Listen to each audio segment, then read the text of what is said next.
ঠাকুর মা ও স্বামীজির চরণে প্রণাম জানিয়ে শ্রী শ্রী রামকৃষ্ণ কথামৃত থেকে কিছু অংশ পাঠ করছি।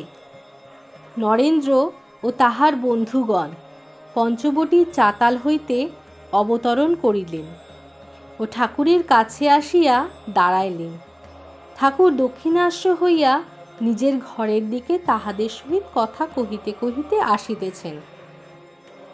ঠাকুর বলিতেছেন, ডুব দিলে কুমির ধরতে পারে, কিন্তু হলুদ মাখলে কুমির ছোঁয় না। হৃদি রত্নাকরের অগাধ জলে কামাদি 6টি কুমির আছে, কিন্তু বিবেক বৈরাগ্যরূপ হলুদ মাখলে তারা আর তোমাকে ছোবে না। পাণ্ডিত্য কি, লেকচার কি হবে যদি বিবেক বৈরাগ্য না আসে? ঈশ্বর সত্য আর সব অনিত্য, তিনিই বস্তু আর সব অবস্তু, এর নাম বিবেক। তাকে হৃদয় মন্দিরে আগে প্রতিষ্ঠা করো, বক্তৃতা, লেকচার, তারপর ইচ্ছা হয়তো করো। শুধু ব্রহ্ম ব্রহ্ম বললে কি হবে? যদি বিবেক বৈরাগ্য না থাকে, ও তো ফাঁকা শঙ্খধ্বনি। এক গ্রামে পদ্মলোচন বলে একটি ছোকরা ছিল। লোকে তাকে পদ পদ বলে ডাকত। গ্রামে একটি পোড়া মন্দির ছিল। ভিতরে ঠাকুর বিগ্রহ নাই। মন্দিরের গায়ে অশ্বত্থ গাছ, অন্যান্য গাছপালা হয়েছে। মন্দিরের ভিতরে চামচিকি বাসা করেছে। মেঝেতে ধুলা ও চামচিকির বিষ্ঠা। মন্দিরে লোকজনেরা যাতায়াত নাই। একদিন সন্ধ্যার কিছু পরে গ্রামের লোকেরা শঙ্খধ্বনি শুনতে পেলে। মন্দিরের দিক থেকে শাঁখ বাজছে ভো ভো করে। গ্রামের লোকেরা মনে করলে হয়তো ঠাকুর প্রতিষ্ঠা করেছে। সন্ধ্যের পর আরতি হচ্ছে। ছেলে, বুড়ো, পুরুষ, মেয়ে সকলে দৌড়ে দৌড়ে মন্দিরের সম্মুখে গিয়ে উপস্থিত। ঠাকুর দর্শন করবে আর আরতি দেখবে। তাদের মধ্যে একজন মন্দিরের দ্বার আস্তে আস্তে খুলে দেখে পদ্মলোচন একপাশে দাঁড়িয়ে ভো ভো শাঁখ বাজাচ্ছে। ঠাকুর প্রতিষ্ঠা হয় নাই, মন্দির মার্জনা হয় নাই, চামচিকির বিষ্ঠা রয়েছে। তখন সে চেঁচিয়ে বলছে, মন্দিরে তোর নাহিক মাধব, ওদো সাক্ষুকে তুই করলি গোল, তাই চামচিকে এই গার্জনা দিবানিশি দিচ্ছে থানা। যদি হৃদয় মন্দিরে মাধব প্রতিষ্ঠা করতে চাও, যদি ভগবান লাভ করতে চাও, শুধু ভোগ করে শাঁখে ফুঁকলে কি হবে? আগে চিত্তশুদ্ধি, মন শুদ্ধ হলে ভগবান পবিত্র আসনে এসে বসবেন। চামচিকে বিষ্ঠা থাকলে মাধবকে আনা যায় না। 11 জন চামচিকে 11 ইন্দ্রিয়, 5 জ্ঞানেন্দ্রিয়, 5 কর্মেন্দ্রিয় আর মন।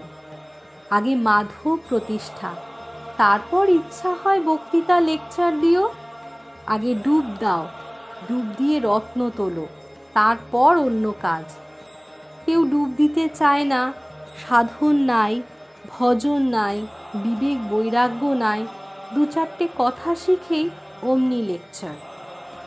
লোকশিক্ষা দেয়া কঠিন, কিন্তু ভগবানকে দর্শনের পর যদি কেউ তার আদেশ পায়, তাহলে লোকশিক্ষা দিতে পারে। কহিতে কহিতে ঠাকুর উত্তরের বারান্দার পশ্চিমাংশে আসিয়া দাঁড়াইলেন। মনির কাছে দাঁড়াইয়া ঠাকুর বারবার বলিতেছেন, বিবেক বৈরাগ্য না হলে ভগবানকে পাওয়া যায় না। মনি বিবাহ করিয়াছেন, তাই ব্যাকুল হইয়া ভাবিতেছেন, কি হইবে? বয়স 28, কলেজে পড়িয়া ইংরেজি লেখাপড়া কিছু শিখিয়াছেন। ভাবিতেছেন, বিবেক বৈরাগ্য মানে কি কামিনী কাঞ্চন ত্যাগ? মনি শ্রীরামকৃষ্ণের পতি। স্ত্রী যদি বলে, আমায় দেখছো না, আমি আত্মহত্যা করব, তাহলে কি হবে? শ্রীরামকৃষ্ণ গম্ভীর স্বরে, অমন স্ত্রী ত্যাগ করবে। যে ঈশ্বরের পথে বিঘ্ন করে, আত্মহত্যাই করুক আর যাই করুক। যে ঈশ্বরের পথে বিঘ্ন দেয়, সে অবিদ্যা স্ত্রী। গভীর চিন্তামগ্ন হইয়া মনি দেওয়ালে ঠেসান দিয়া একপাশে দাঁড়াইয়া রহিলেন। নরেন্দ্রাদি ভক্তগণ ক্ষণকাল অবাক হইয়া রহিলেন। ঠাকুর তাহাদের সহিত একটু কথা কহিতেছেন। হঠাৎ মণির কাছে আসিয়া একান্তে আস্তে আস্তে বলিতেছেন, কিন্তু যার ঈশ্বরে আন্তরিক ভক্তি আছে তার সকলই বশে আসে। রাজা, দুষ্টু লোক, স্ত্রী। নিজের আন্তরিক ভক্তি থাকলে স্ত্রীও ক্রমে ক্রমে ঈশ্বরের পথে যেতে পারে। নিজে ভালো হলে ঈশ্বরের ইচ্ছাতে সেও ভালো হতে পারে। মনির চিন্তাগ্নিতে জল পড়ল। তিনি এতক্ষণ ভাবিতেছিলেন, আত্মহত্যা করে করুক, আমি কি করব? মনি শ্রীরামকৃষ্ণের প্রতি। সংসারে বড় ভয়। শ্রীরামকৃষ্ণ মণি ও নরেন্দ্রাদির প্রতি। তাই চৈতন্যদেব বলেছিলেন, শুনো শুনো নিত্যানন্দ ভাই, সংসারী জীবের কভু গতি নাই। মণি প্রতি একান্তে একদিন বলিয়াছিলেন, ঈশ্বরেতে শ্রদ্ধাভক্তি যদি না হয় তাহলে কোনো গতি নাই। কেউ যদি ঈশ্বর লাভ করে সংসারে থাকে তার কোনো ভয় নাই।